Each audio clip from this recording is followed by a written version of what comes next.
দুনিয়ার মধ্যে 5 ওয়াক্ত নামাজ ঠিকমতো আদায় করবে, আল্লাহ পাক রব্বুল আলামিন তাদেরকে 5টি পুরস্কার দান করবেন। কয়টি পুরস্কার দান করবেন? 5টি পুরস্কার আল্লাহ তাআলা তাদেরকে দান করবেন। 1 নাম্বার, তার অভাব দূর করে দিবেন। সুবহানাল্লাহ। দুনিয়ার মধ্যে আমরা এত কষ্ট করি শুধু অভাব দূর হওয়ার জন্য। সকাল থেকে নিয়ে সন্ধ্যা পর্যন্ত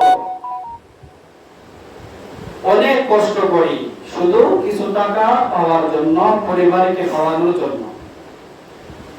নামাজ পড়লে আল্লাহ তাআলা অভাবকে দূর করে দেন। সুবহানাল্লাহ। আল্লাহ তাআলা যে পুরস্কার দিবেন সেটা হলো কবরের আযাব আল্লাহ তাআলা maaf করে দিবেন।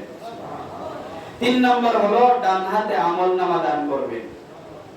4 নাম্বার হলো বিজলির ন্যায় ফুলসিরাতের ফুল আল্লাহ তাআলা পার করে দিবেন। সুবহানাল্লাহ। বিজলির ন্যায় ফুলসিরাতের ফুল আল্লাহ তাআলা পার করে দিবেন। 5 নাম্বার হলো বিনা হিসাবে জান্নাত দান করবেন। সুবহানাল্লাহ।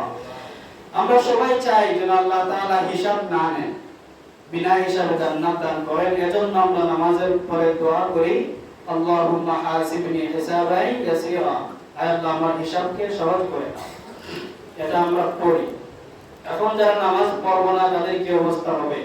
যারা নামাজ পড়বেন না তাদের শাস্তি আরো ভয়ানক। বলেন নাউযুবিল্লাহি মিন যালিক। 1 নাম্বার হলো তার হায়াত থেকে বরকত কমে যাবে। নামাজ না পড়লে 1 নাম্বার কি? হায়াত থেকে বরকত কমে যাবে। 2 নাম্বার হলো চেহারা থেকে নেককারের নিদর্শন লোপ পাবে। অর্থাৎ মানুষটা অনেক কালো কিন্তু তার চেহারার দিকে তাকাইলে মায়া লাগে। এটা হলো নামাজি মানুষের চেহারা। এই নূর নামাজ না পড়লে থাকবে না। 3 নাম্বার, তার কোনো নেক আমলের প্রতিদান দেওয়া হবে না। 4 নাম্বার হলো তার কোনো দোয়া কবুল হবে না। ওই যে আমরা বলি অনেক দোয়া করি কিন্তু দোয়া কবুল হয় না, তার কারণ কি? নামাজ পড়ে না। নামাজ পড়ে না এজন্যই হুজুরদের কাছে দৌড়ায় দোয়া করেন। নামাজ পড়ে নিজে নিজের দোয়া করেন, ইনশাআল্লাহ আল্লাহ তাআলা কবুল করবেন।